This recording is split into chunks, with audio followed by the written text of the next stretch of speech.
Olá, meu nome é Dani Lousada e você está no canal Terminal. Seja muito bem-vindo. Se você é novo aqui no canal, não se esqueça de se inscrever no canal, ativar o sininho, compartilhar esse vídeo nas suas redes.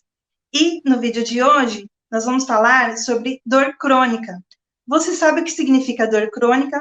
Para nos ajudar nessa tarefa, nós convidamos a magnífica doutora Jamile Pereira, que é médica, anestesista, especialista em dor e acupuntura. Seja muito bem-vinda, doutora Jamile. Roda a vinheta!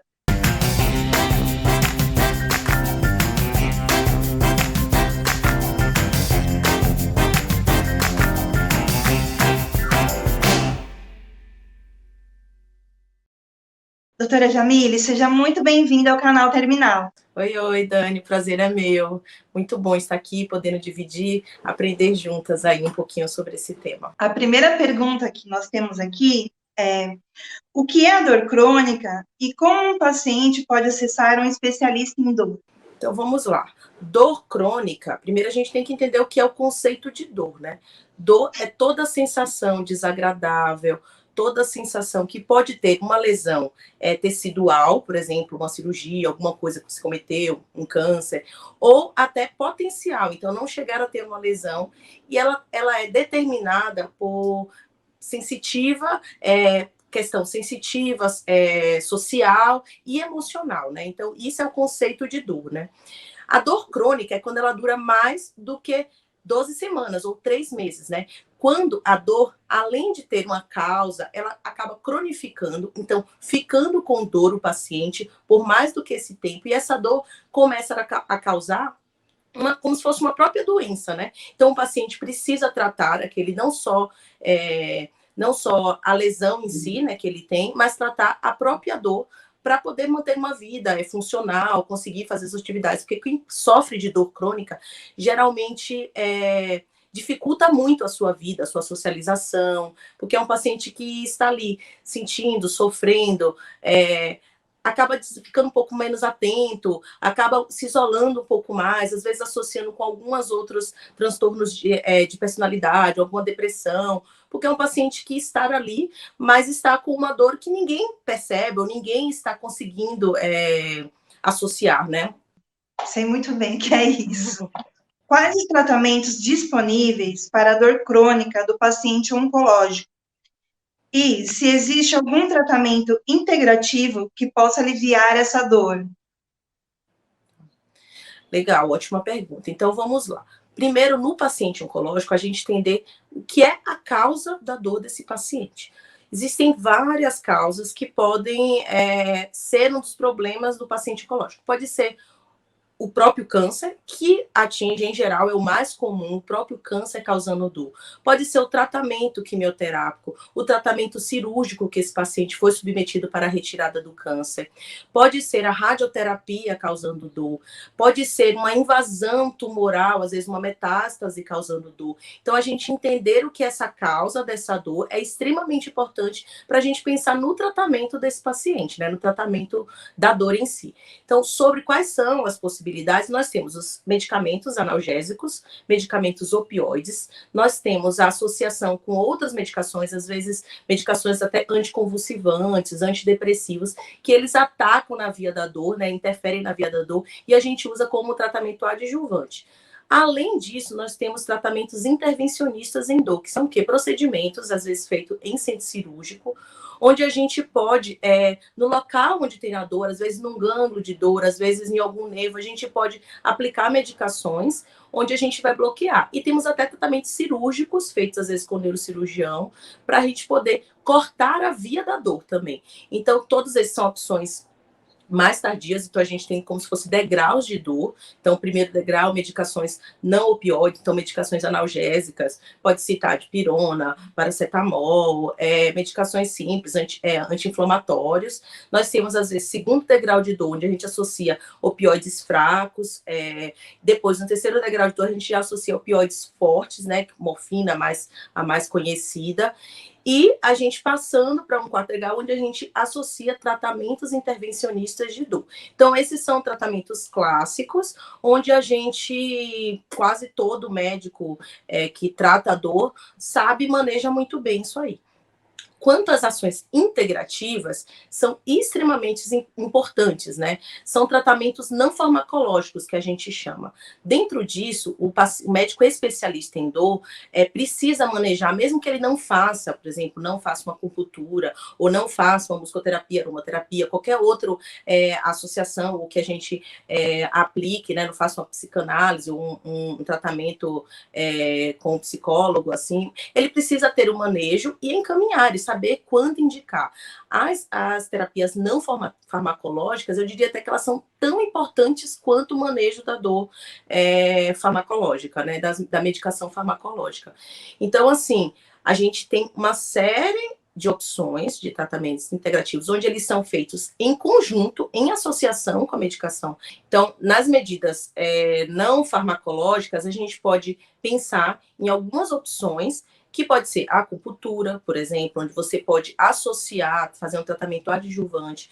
Você pode encaminhar para um acompanhamento psicológico, onde pode fazer uma terapia comportamental, por exemplo, tentar associar, diminuir os pensamentos negativos, tentar trabalhar o que é gatilho para a sua dor, tentar associar algumas outras coisas, façam distração mesmo, assim, por exemplo, você começa a sentir dor, você se medica, você pode fazer alguma coisa onde te tire daquele foco da dor, né? Então, tem muitas opções, assim como musicoterapia, trabalhar alguma forma de arte onde o paciente se identifique, estimular tratamento de esporte físico, né? Alguma coisa que o paciente gosta, dança, música, qualquer coisa que você consiga trazer para o paciente uma sensação de bem-estar e de prazer, né?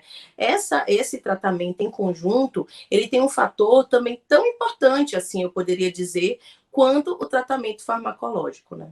Tudo isso que você falou é muito importante, porque as pessoas, elas têm uma aversão, assim, a fazer terapia, acha que procurar um psicólogo é questão de não ter uma saúde mental, né?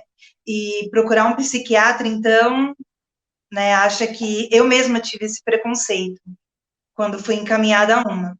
Mas realmente me ajudou muito, muito mesmo no meu tratamento. Acho que mais de 50%, assim, me ajudou na minha qualidade de vida mesmo.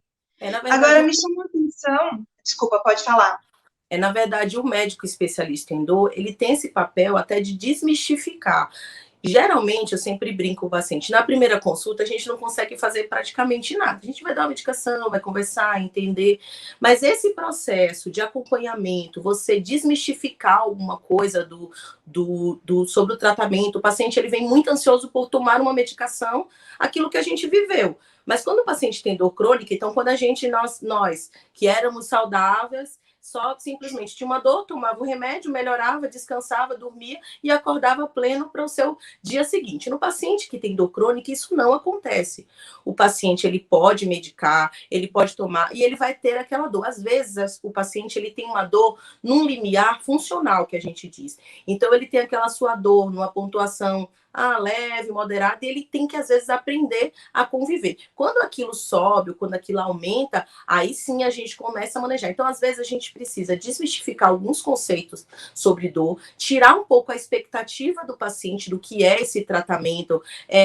Às vezes o paciente chega achando que ele vai voltar a uma vida que ele tinha, que era não sentir nada, viver normal, não ter nenhuma adaptação no seu dia a dia. E às vezes a gente precisa trabalhar junto para tentar diminuir essa expectativa, entender a nova realidade, né, que ele vai conviver, e assim a gente trabalhar em conjunto, né? E esse tratamento, essa equipe multiprofissional, né, onde você às vezes precisa de um acompanhamento com um psiquiatra ou com um psicólogo, com um fisioterapeuta para melhorar a mobilidade, é extremamente essencial, né? Então, assim, eu sempre brinco, eu não trabalho sozinha, a gente trabalha com uma equipe. E nessa equipe o paciente está dentro dela, porque a ação e a função ativa desse paciente nesse tratamento da dor é muito importante, né?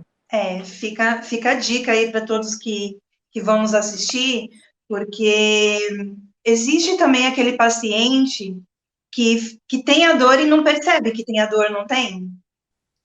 Tem paciente que o limiar dele é um pouco diferente. Então, às vezes, ele fica tolerando, tolerando, tolerando, e aí quando ele fala, não, tá dando para eu viver, tá dando para eu fazer. E quando ele chega no nível muito alto, ele vem já numa ansiedade, numa busca para tentar zerar. Então, a gente sempre também orienta para você também entender a sua dor, né? Então, você classificar, às vezes a gente usa algumas escalas analgésicas, onde a gente classifica, às vezes, com pontuação ou com nome, nominal, né? Então, de 0 a 10 é a mais utilizada, né?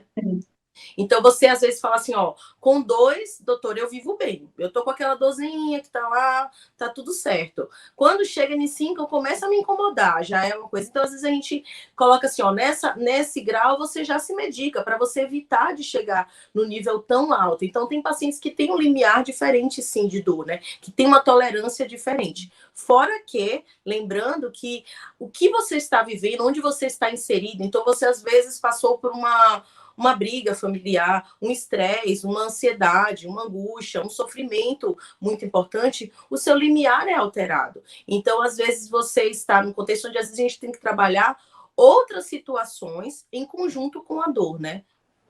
Eu acho que é por isso que é importante a gente perceber, assim, o nosso corpo, né? Porque ele está em constante comunicação com a gente. No meu caso em específico, eu andei percebendo que eu acordo com dor e vou dormir com dor. Mas eu costumo ter um pouco de tolerância para essa dor. E esses dias, faz poucos dias, esses dias não, uns tempos atrás, eu comecei a perceber que eu estava muito nervosa. E aí eu falei, bom, eu acho que eu tô com dor, né? Só pode ser. Porque eu tenho dor e nem percebo que eu tô com dor de tanto tempo que ela já tá comigo. E aí eu comecei a perceber que realmente a minha qualidade de vida começou a melhorar, o meu humor começou a melhorar, e eu falei, olha, era porque eu tava com dor. E aí eu comecei a me questionar, como assim eu tava com dor e não sabia? E eu não sei, às vezes, explicar. Eu levei isso para minha terapia, né? Eu falei assim, é possível isso? E aí parece que é totalmente possível isso, né? Com certeza. O que acontece? Se você está com, vou dar um exemplo bem prático, assim, você Tá. está lá nas suas férias, onde você tem uma dorzinha. A sua tolerância para sua, quando você está fazendo outras coisas, é o poder da distração mesmo. Você não está pensando, você não está sentindo o seu próprio corpo. São dois extremos, onde você tem uma pessoa, às vezes, que está só pensando naquilo, ó, minha mão tá doendo, nossa, agora tá doendo muito, nossa, agora aumentou muito a dor. E você tem uma pessoa que, às vezes, está tão envolvida, tão ativa em outras situações, onde ela não percebe também a sua dor. São duas situações totalmente possíveis, totalmente que exige esse conhecimento tanto médico quanto do paciente. Por isso que eu falo, às vezes é muito mais fácil a gente ensinar o paciente a entender isso, a se conhecer, a perceber a sua personalidade, entender a dinâmica do seu dia a dia, situações que aumentam, que pioram, do que às vezes o médico entender. Às vezes é preciso muito mais tempo de convivência, um contato com o paciente muito mais para a gente conseguir entender, né? Do que o próprio paciente já trazer para mim. Como você falou, eu percebi só de um tempo depois que era dor, né? Então, isso faz parte da situação, faz parte, sim, a sua tolerância à dor, o fato de você viver todo dia com dor e você ser funcional com isso, quer ser funcional. Você tem dor, mas você consegue fazer todas as suas atividades. No momento que ela incomoda, você trata e aí você consegue manejar. Mas o fato de ela tá ali o tempo inteiro, te faz conviver com ela e ter essa percepção, essa sensibilidade, às vezes, diminuída sobre o quanto tá te incomodando ou não, né? Entendi. E uma coisa muito interessante que você falou e que é algo super desconhecido, assim, para mim, acho que para a maioria das pessoas. A dor, ela está associada a fatores psicológicos e sociais? Você poderia dar um exemplo para a gente sobre isso? Tá. Sim, a dor, a ação da dor no cérebro. Então, o que acontece? No momento que a gente sente uma dor de um corte, por exemplo, a gente libera neurotransmissores, onde tem uma dor local, na medula e no cérebro. São 3 locais de ação da dor, onde a gente faz uma alimentação, um estímulo, assim, doloroso, da dor, e às vezes tem uma resposta, entendeu? Então, por exemplo, eu me feri, eu fiz toda a transmissão, tive uma reação, né? Essa transmissão, ela pode ser interferida por várias situações. O nosso sistema límbico, nossas emoções, elas atuam na nossa área do cérebro. Então, a gente também, quando a gente tem essa emoção, a gente pode interferir, sim, nessa sensibilidade, nessa sensação da dor, né? Um exemplo prático, por exemplo, que eu sempre gosto de dar, no paciente grande queimado. O paciente teve uma queimadura, ele sofreu com aquela dor, ele fez todo o tratamento. O paciente, ele tem uma retroalimentação do mecanismo da dor, é como se ele tivesse um mecanismo onde ele, sem precisar ter uma dor, então quando você simplesmente ameaça tocar nele, o paciente às vezes grita, ele sente a dor. É simplesmente, ele não precisa ter aquela sensação para ele já ter esse mecanismo todo de sensação de dor no cérebro, né? Ter essa sensação de dor, né? Então, assim, quando a gente tem alguma situação, um contexto disfuncional, às vezes, na nossa vida, que eu falo de social, quando você tem solidão associada, então sabe, a dor compartilhada, ela é menos sentida, aquilo que a gente fala, eu sempre pergunto, tem alguém para acompanhar? Quem está com você? O paciente, ele chega mais ansioso, ele tem um limiar diminuído, se ele já vem com todo um contexto. Então, aquele paciente na cirurgia, por exemplo, paciente que chega se tremendo, um paciente que falou, ninguém veio, minha família não queria que eu operasse. Milhões de situações que trazem já essa carga com ele, onde ele vai ter toda aquela, você vai pegar um acesso nele, o paciente grita, o paciente puxa a mão, ele já está totalmente sensibilizado. No paciente oncológico, por exemplo, é um paciente que eu sempre falo para os internos ou para os residentes que estão chegando e que não conhecem, é um paciente que, por ele ter tido uma série de procedimentos, internações prolongadas, múltiplas visitas aos hospitais, ele tem uma memória afetiva, uma memória dolorosa, digamos assim, muito maior do que eu, que nunca vivi isso, que vou simplesmente pontualmente. Isso deve ser levado em conta. Isso afeta a sensação de dor desse paciente. Assim como se um paciente tem esse contexto emocional ou social acoplado, onde ele às vezes não tem uma família, ou às vezes ele passou por uma situação, uma perda familiar, por uma situação parecida. Às vezes é um paciente que tem um diagnóstico, mas ele já viveu aquilo, ou teve alguém próximo. Isso já traz nele uma carga de medos, de ansiedades, de traumas que carregam para ele, e isso vai. Então, como você falou, nós somos um corpo, nós estamos totalmente vinculados, e a nossa sensação de dor sentida no cérebro também é alimentada pelo nosso contexto social, emocional, psicológico, né? E no hospital, assim, como trata? Então, vamos lá. Dentro do hospital, a gente tem a busca pela dor, principalmente, assim, dentro do pronto-socorro, por exemplo, é uma das principais. Quase todo mundo que está no pronto-socorro, então, tem algumas estatísticas que falam até 80% das pessoas que vão para o pronto-socorro têm algum tipo de dor. Às vezes a dor não é só a causa, né? Às vezes ela tem uma outra, por exemplo, tem uma pancreatite, mas está com dor, tem uma cólica renal, mas está com dor. Então, assim, 80% das pessoas que estão ali no pronto-socorro estão com dor. Então, a gente tem dois quadros diferentes. Um paciente que chega agudamente, então eu estava com a minha dor controlada, de repente aquilo veio e eu estou com uma dor totalmente descontrolada, onde eu não consigo falar, eu preciso de medicação. E a gente tem aquele paciente crônico que às vezes a gente acompanha dentro do hospital e que precisa internar para simplesmente manejar a dor, controlar a dor do paciente para ele que ele volte para casa e fique funcional. Dentro disso, a gente tem uma série de opções. Às vezes a gente tem dentro do hospital, a gente tem um manejo de medicações via endovenosa, onde fazem efeito muito rápido, né? Que às vezes para o paciente de dor, isso é muito importante, você tirar a dor muito rapidamente. Dentro do conceito de tratamento para dor, a autonomia do paciente, então a gente dá medicações onde você mesmo consiga dar, né, é muito importante. Então, às vezes, você tem uma medicação via oral, às vezes uma medicação que faça efeito mais rápido, mas que seja via oral, para a gente rapidamente deshospitalizar esse paciente. Então, o hospital no tratamento da dor, ele é um tratamento, digamos assim, um acompanhamento que a gente quer o quanto antes tirar esse paciente daí. Quanto antes a gente manejar essa dor, controlar as medicações, então, passa uma medicação endovenosa para fazer efeito, mas a gente já tenta ver se a gente tem uma opção via oral, ou tenta ver se a gente já tem algum tratamento intervencionista que a gente faça no paciente para tirar aquela dor onde ele volte para casa. Então, assim, dentro do hospital, a gente tem muito esse papel de entender o que está causando a dor, descobrir a causa. Às vezes a gente já faz um exame de imagem, né, uma ressonância, uma tomografia, saber se esse tumor aumentou, diminuiu, o que está causando, tem sintomas associados, toda essa pesquisa que o médico faz, assim como tratar essa dor e pensar, vamos tirar ele de casa com essa dor melhor controlada, né? E é possível fazer tudo isso no SUS?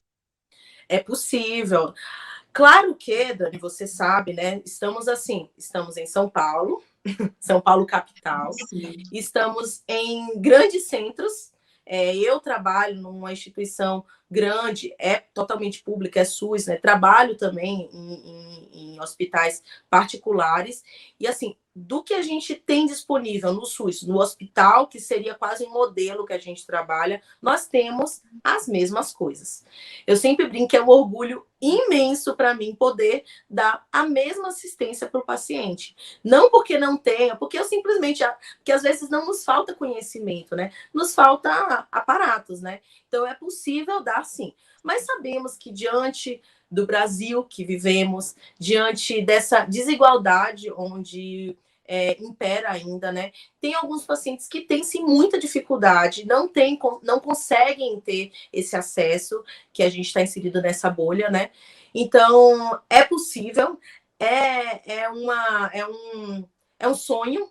A gente, pelo fato de eu viver isso, eu sei que é possível, com bons profissionais, com uma boa administração, é possível sim, né?